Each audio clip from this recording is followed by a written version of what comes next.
Hello guys, আসসালামু আলাইকুম। ইসমি রাইসা। তো আমরা আজকে চলে যাচ্ছি শেরপুর শিশু পার্কে ঘুরতে। অনেকক্ষণ হাঁটার পরে দেখি পিছে দিয়ে একটা অটো আসছে। অটোওয়ালা মামাকে দাঁড়াতে বললাম। অটোওয়ালা মামাকে বললাম শিশু পার্কে যাবেন? অটোওয়ালা মামা বলল হ্যাঁ যাব, উঠো।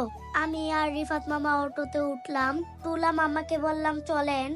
পার্কের উদ্দেশ্যে রওনা দিলাম। আজকের দৃশ্যটা অনেক সুন্দর ছিল, আপনাদেরকে না দেখে পারলামই না।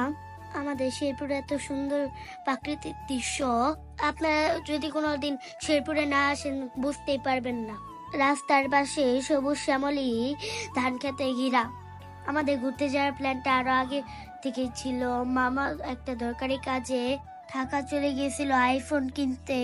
হঠাৎ করে আমাদের শেরপুরে রমজানের আগের দিন চলে আসছে, তো ভাবলাম যে আজকে আমরা যাই পার্কে ঘুরতে।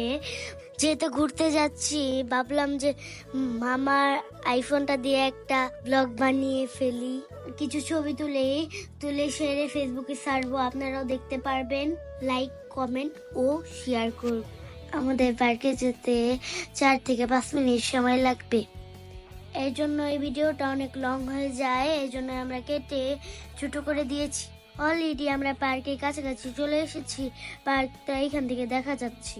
হাতের ডান পাশে দেখা যাচ্ছে যে পার্কে আমরা আসার প্ল্যান করেছিলাম। আলহামদুলিল্লাহ আমরা চলে এসেছি পার্কের সামনে। এখন আমরা নামবো। নেমে অটোওয়ালা মামাকে টাকা দিয়ে পার্কের ভিতরে। হ্যালো গাইস, আসসালামু আলাইকুম। আপনারা সবাই কেমন আছেন? আশা করি ভালো আছেন। আমিও ভালো আছি। আজকে প্রথম রোজা উপলক্ষে আমরা চলে আসছি আমাদের বাসার পাশেই শিশু পার্কে। তো আজকে রমজান উপলক্ষে কোনো রাইডই চালু নেই, এখন ফ্রি রাইড দিতে হবে। তো চলেন যাই। আমাদের পার্কের ভিতরে ঢোকার জন্য টিকিট দরকার। আমরা এখন আর না দেরি করে টিকিট কেটে নিব। তো এখন আমরা পার্কে ঢুকবো। পার্কে ঢোকার জন্য যেহেতু টিকিট কাটার লাগবে, টিকিট ছাড়া তো আমরা ঢুকতে পারবো না। তো টিকিটটা কেটে নিই, আঙ্কেলকে বলি। এখন আমরা টিকিট কেটে নিব। টিকিটের দাম যেহেতু 10 টাকা করে, আমরা দুজন ঢুকছি, তার জন্য আমরা 20 টাকা দিয়ে দিলাম। প্রথম রোজা উপলক্ষে আজকে টিকিট পে করিনি, এতটা ভিড়ও নেই। দেখেন, আগে যখন গেছি তখন অনেক ভিড় ছিল, আমি দুলনায় কোনো জায়গায় উঠতে পারতাম না। আজকে যে মজাও পাইছি, কিন্তু মানুষ থাকলে আরো মজা পাইতাম। যার সময় আমাদের এই পার্কে এতটা ভিড়ও থাকে না, কারণ হচ্ছে রোজার সময় ওরা সবাই হাঁপিয়ে থাকে, আর বিকালের সময়ও টাইম পায় না। এই জন্যই আজকে পার্কে এত লোক হয় নাই। আমি দুলনায় বসে বসে করতেছি, কারণ হচ্ছে রাইড তো বন্ধ। আমি ট্রেনে উঠতে পারছি, কিন্তু আর কোনোটাতে উঠতে পারিনি। ট্রেনে উঠেছি যে ওই ভিডিওটাও আপনারা দেখতে পারবেন। তো আপনারা ভিডিওটা দেখতে থাকেন, আমিও একটু পিছলা খেয়ে তারপরে ট্রেনে উঠবো। আমার পিছলা খেতে ছোটবেলা থেকেই ভালো লাগে, এই জন্য আমি মাঝে মধ্যে এই পার্কে যাই, যে সেরে পিছলা খাই। তো এই যে আপনারা দেখেন আমি ট্রেনে উঠছি, ভালো লাগতেছে না? ট্রেনে উঠতে আমার সবচেয়ে বেশি ভালো লাগে। আজকে কোনো লোকজনই ছিল না যে ভালোভাবে ট্রেন এতটাও বেশি টাইম চলায় নাই, কারণ কোনো লোকজন ছিল না। লোক থাকলে 10-15 মিনিট তো চলাই, আপনারা তো জানেনই। এমনিতে আমাকে 15 থেকে 20 মিনিট দেয়, আজকে 5 মিনিট দিছে রাইট। এই জন্য আমার মনটা খুব খারাপ।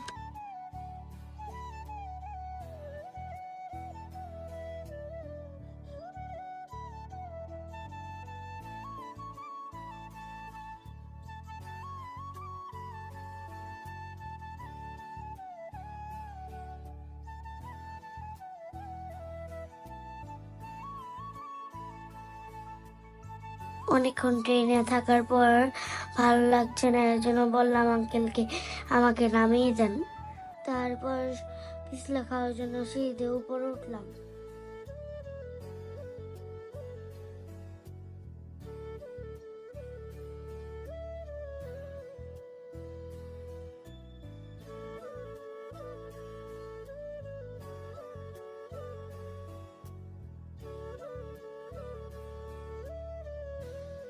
রোজা রেখে আর পিছলা খাইতে মন চাইতেছে না, এই জন্য নেমে পড়লাম।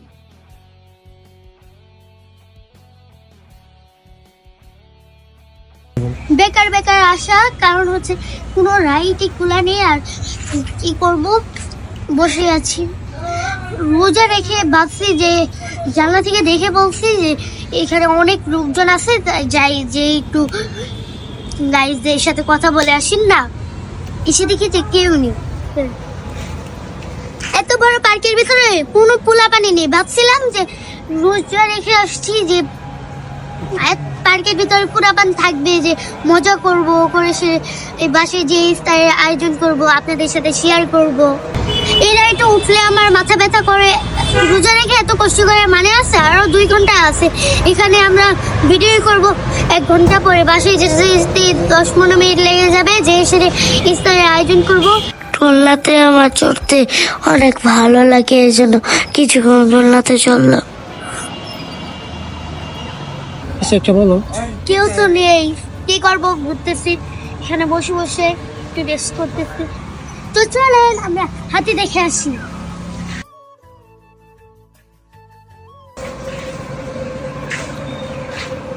এই যে প্রথম হাতি দাঁড়িয়ে গেছে, এই যে দ্বিতীয় মতো, দ্বিতীয় হাতে গেছে বলছেন। এই যে আমাদের এই তিনটার সাথে আমি চলে আমরা ছবি তুলি, ওখানে ওইটার সাথে চলি।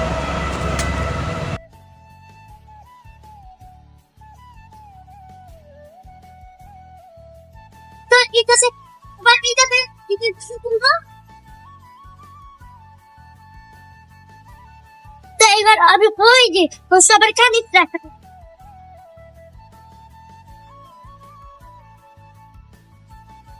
এই যে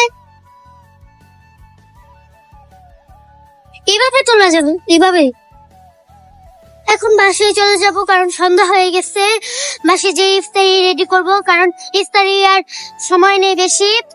তো এখন আমরা বাসায় যাচ্ছি, রিক্সার ভিতরে আসছি। বাসায় গিয়ে অনেক কিছু আমরা আয়োজন করব, আপনাদেরকে দেখাবো। আপনারা কমেন্ট করবেন যে কি কি খেলেন আপনারা ইফতারে। তো বাসায় যেয়ে আবার কথা বলবো, আপনাদের সাথে শেয়ার করবো কি কি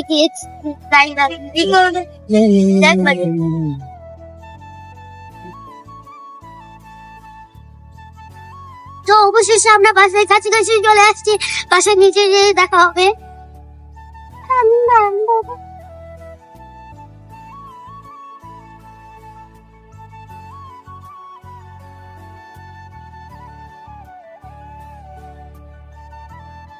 এখন আমরা বাসায় নিচে চলে আসছি, নামার পালা।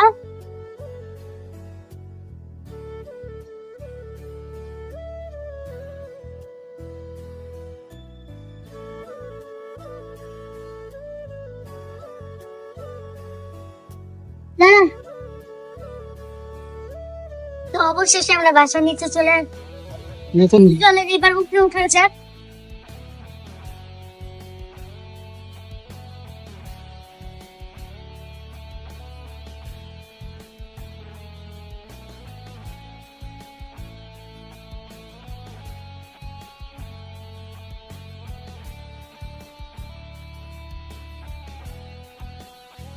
আমরা থাকি 3 তলায়, এখন আমরা 1 তলায় আছি। 2 তলায় বসে এখন 2 তলায় আছি।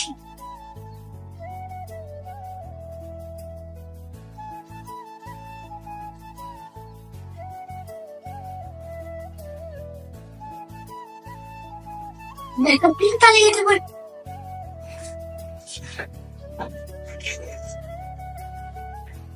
ওই ভিতরে যাই, যে ইফতার বানাবো। খোলা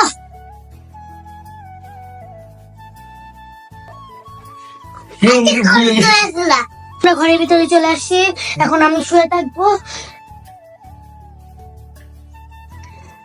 রমজানের সময় যে আমার মাথাটা ব্যথা করে।